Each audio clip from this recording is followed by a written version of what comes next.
I know you really love Lady of Shamrock, but she's gonna have to beat this upcoming horse we're getting ready to talk about, in Eaton's Moon. I mean, she looked real impressive in the San Clemente. Um, she's the if they left her loose on the lead, she's gonna be tough to catch. Yeah, you can see there's one way she goes. She goes on the lead. She doesn't like to sit behind. She just wants to go to the front. Uh, she did that breaking her maiden. She did it in the Las Virgenes. She tried to sit off in the Santa Anita Oaks, and she finished third to Willa Be Awesome and Renee's Godsip, who are both nice fillies in their own right. But she's just not the same sitting off the pace. She went to the front of the San Clemente, won that.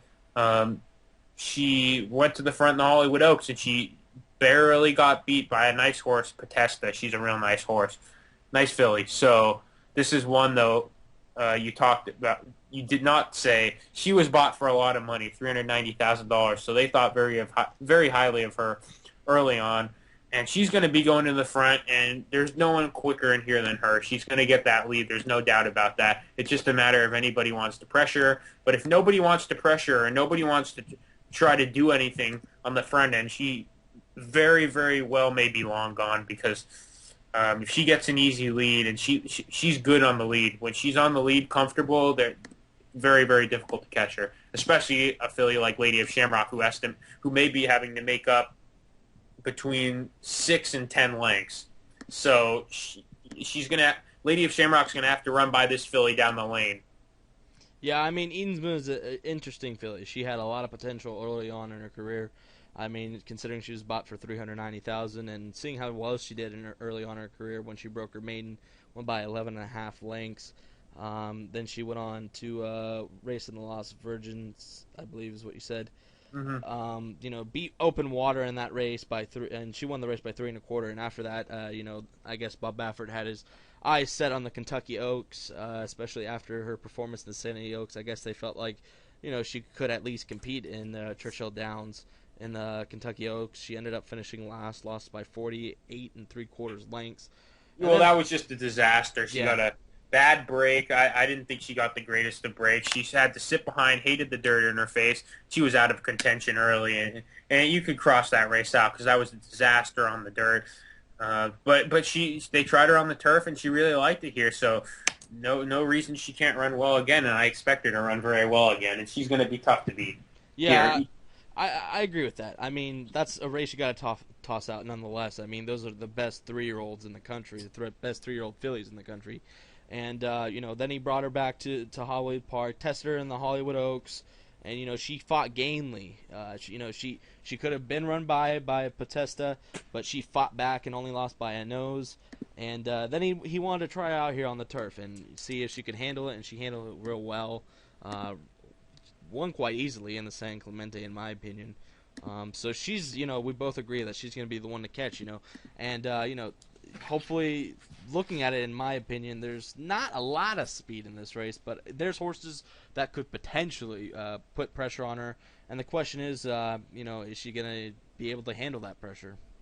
We'll see. She worked well on the turf before the San Clemente, and Baffert said, "Okay, all systems go here." She looked great, and she showed she likes the turf. So if she gets an easy lead, look out. It's going to be very tough to beat her. The only way you're going to beat her is if someone puts some sort of pressure on her. Yeah, I think somebody's going to have to go up with her, and they're going to have to quicken that pace up. And I'm sure horses tactically sitting back are going to hope that at least somebody else can, because if nobody puts pressure on her, she's probably long gone. But so looking at all 10 of these horses here in the Dalmore Oaks, I mean, we pretty much looked at them. We've talked for quite a brief amount of time. Looking at all 10. Who's going to be your top choice in the Dalmar Oaks this Well, Saturday? I'm going to choose Lady of Shamrock, and I'm going to tell you why I'm choosing Lady of Shamrock, because Eaton's Moon, if she gets an easy lead out there, everybody knows they're running for second. And I just have some sort of feeling that somebody's going to try to put some pressure on her. I think that Eden's Moon, an eighth of a mile farther, I don't think there's going to be any issues there. But I think Lady of Shamrock has a big burst. I trust Mike Smith as much as anybody coming coming on a horse from off the pace. And I feel that Lady of Shamrock is a really, really, really talented filly. And I think she's going to prove it again here in the Del Mar Oaks. The only thing I'm a little concerned of is that 1.125 distance, and if she has enough time to make it to the front. But I'm going to choose her nonetheless here because I think that although on paper it doesn't look like there's too much speed in there, I think that someone's going to pressure Eden's Moon, and I think they're going to make it a little more. She's not going to get in a walk in the park. Yeah, I mean, looking at this race, Eden's Moon might just get to. It's either one of those things where riders might overthink it and they expect another horse to go out to lead, but then that rider is expecting the other horse to go to lead, and they might just let Eden's Moon loose on the lead. I mean, it happens. I mean, I know for me, I've seen it plenty of times where there's quite a bit of speed, and one horse just goes out to the lead because everybody expects each other to go out to the lead. I mean, I think that could be the worst case scenario here for Lady of Shamrock, is if Eden's Moon goes out to the lead and everybody's just sitting there, all right, who's going to challenge Eden's Moon? Nobody is. Okay, I guess we're going to let her loose on the lead. I mean, that could possibly happen. You never know. It's a tactical race. Yeah. The jockeys are going to have to be smart, but at the same time, if you're a jockey, you can't be putting your horse in a bad position. You can't help another horse. You have to ride your own horse the way it wants to be ridden, and you can't go up there and challenge Eden's Moon if you don't feel your horse is going to benefit. Yeah. Unless if you're on a filly who maybe the trainer has another horse in the race, or it's a couple where the owner has another horse in the race, and it's going to help that team. But other than that, you have to ride your horse the way it wants to be ridden and the way it's going to succeed. And I just feel that Eden's Moon is too quick for these. I think she may get an easy lead, and she may be long gone if she does. But I have a funny feeling somebody's going to go and pressure her. Someone like Cozy Up Lady, especially a long shot here, just going to go out there and try to go with her for as long as possible. And it may bury her in the ground, but Eden's Moon may get caught late if that does happen. And that's what I'm going to predict is going to happen. I can agree with you on that. I mean, my top picks here in this race is going to be Lady of Shamrock as well.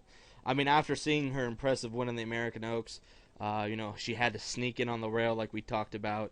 And, I think, seeing her, she's won 4 of her past 5 races. And, she's beaten some of the top 3-year-old fillies on the turf. And she's really adapted to the turf. I mean, she's 5 for 9 in her career. I mean, how can you not bet this horse? I'm going to throw a horse out here that my second choice, actually, in this race. I mean, for some reason, I think Eden's Moon's going to probably hang tough, and if Lady of Shamrock's able to catch Eden's Moon, I think Eden's Moon can hold on for second or third. But I think betting-wise, gambling-wise, that all the public's going to bet these two horses down real hard, and I'm looking at this. I think there's potential to find a horse that's a good price that could potentially pull off an upset, I guess you could say. I think one of those horses might be Best Present Ever. You get Gomez aboard. I think that's a confident move for the horse to get Gomez back aboard, considering she won 3 races in a row. I mean, it was impressive the way she ran in the American Oaks, and like I said, I think 1.25 miles was a bit too much. And cutting back at 1.8 miles, I think Best Present Ever might be a good price. I don't know, but I think we both can agree that the 2 horses to be here, nonetheless, are Lady of Shamrock and Eden's Moon. This is the showdown, I guess.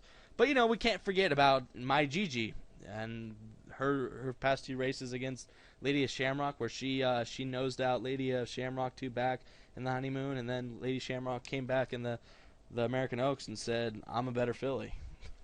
Well, the one more interesting thing, and then I'm pretty much I've said what I need to say, is you have a situation here where if the pace is slow, you have a filly in Eden's Moon that's sometimes at times she's amazing on the front end, but if for whatever reason a pace develops, you have a dead closer named Lady of Shamrock whose moves are devastating. If you watch the replays, and you could tell. So regardless of whatever pace happens, you have a horse there that's dominant at what they do. So these two are it's gonna be very difficult to beat both of them.